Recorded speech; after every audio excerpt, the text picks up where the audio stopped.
सुबह के 8 बजे थे। कॉलेज की घंटी बज चुकी थी, लेकिन रिया अभी भी बस स्टॉप पर खड़ी थी। हाथ में पुराना बैग, आंखों में अधूरी नींद और दिल में हजारों सपने। बस आई। भीड़ में धक्का खाते हुए वो चढ़ी। हर दिन की तरह आज भी उसने खुद से कहा, बस पढ़ाई पूरी हो जाए, फिर सब ठीक हो जाएगा। रिया एक छोटे से किराए के मकान में रहती थी। पिता दिहाड़ी मजदूर, माँ घरों में काम करती थी। घर में अक्सर पैसे कम पड़ जाते, लेकिन एक चीज कभी कम नहीं हुई, माँ का भरोसा। तू पढ़ ले बेटी, तेरी डिग्री ही हमारा सहारा है। यही बात रिया के अंदर आग बनकर जलती रहती।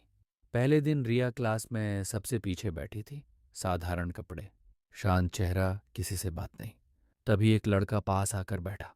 हाय, मैं कबीर। रिया ने हल्की मुस्कान दी।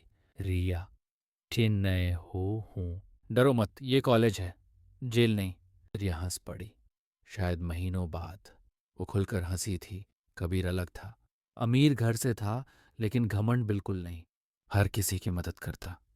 धीरे धीरे वो रिया के नोट्स लेने लगा, लाइब्रेरी साथ जाने लगा, कैंटीन में चाय शेयर करने लगा। एक दिन कबीर बोला, तुम इतनी मेहनत क्यों करती हो? रिया ने शांत आवाज में कहा, क्योंकि मेरे पास हारने का ऑप्शन नहीं है। उस जवाब ने कबीर को अंदर तक छू लिया। न प्रपोज, न फिल्मी डायलॉग, बस साथ बैठना, साथ पढ़ना और बिना कहे समझ जाना। एक दिन बारिश हो रही थी। दोनों कैंपस में फंस गए।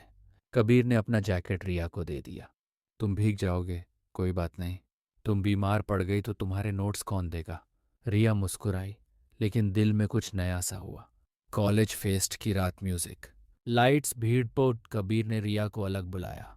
रिया, मुझे नहीं पता कब हुआ, लेकिन तुम्हारे बिना सब अधूरा लगता है। रिया चुप रही।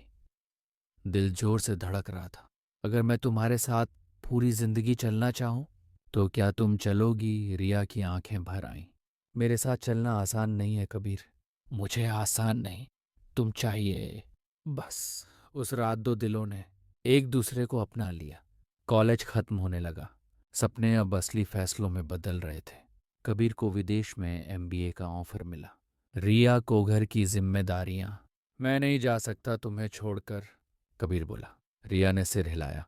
अगर तुम नहीं गए तो मैं खुद को कभी माफ नहीं कर पाऊंगी।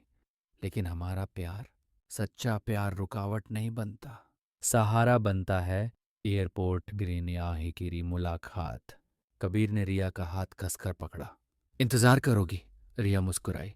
जब तक यादें हैं, इंतजार रहेगा। कबीर चला गया और रिया पहली बार अकेली रह गई।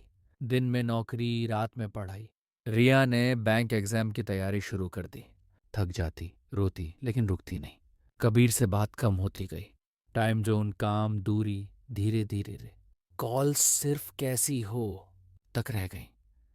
एक दिन कबीर का मैसेज आया, घर वाले मेरी शादी की बात कर रहे हैं। रिया की उंगलियां कांप गईं। तुम क्या चाहते हो? मैं थक गया हूं, लड़ते लड़ते। रिया ने फोन बंद कर दिया। उस रात तक यह भीग गया, लेकिन अगले दिन वो फिर पढ़ने बैठ गई। 2 साल बाद रिया बैंक पीओ बन गई। घर में पहली बार खुशी के आंसू थे। माँ बोली, आज तेरे पापा होते तो कितना खुश होते। रिया रो पड़ी। उसने सब पा लिया था, बस कबीर नहीं था। एक कॉरपोरेट मीटिंग में अचानक कोई आवाज आई। रिया, वो पलटी। कबीर थोड़ा बदल गया था, थोड़ा थका हुआ, लेकिन वही मुस्कान। तुम बहुत आगे निकल गई। रिया हंसी। मजबूरी सिखा देती है। शादी नहीं? क्यों? दिल खाली था। दोनों चुप। कबीर बोला, अगर उस वक्त। रिया ने रोक दिया। अगर काश से जिंदगी नहीं चलती। फिर मुस्कुराकर बोली, हम साथ नहीं हैं, लेकिन तुम मेरी ताकत थे, कमजोरी नहीं। कबीर की आंखें भर आईं। उस रात रिया ने डायरी में लिखा, कुछ प्यार शादी तक नहीं पहुंचते, लेकिन वो हमें इतना मजबूत बना देते हैं कि हम जिंदगी जीत लेते हैं। कहानी का संदेश, हर प्रेम कहानी का अंत शादी नहीं होता। कुछ कहानियां हमें बेहतर इंसान बनाकर खत्म होती हैं। सुबह के 8 बजे थे। कॉलेज की घंटी बज चुकी थी, लेकिन रिया अभी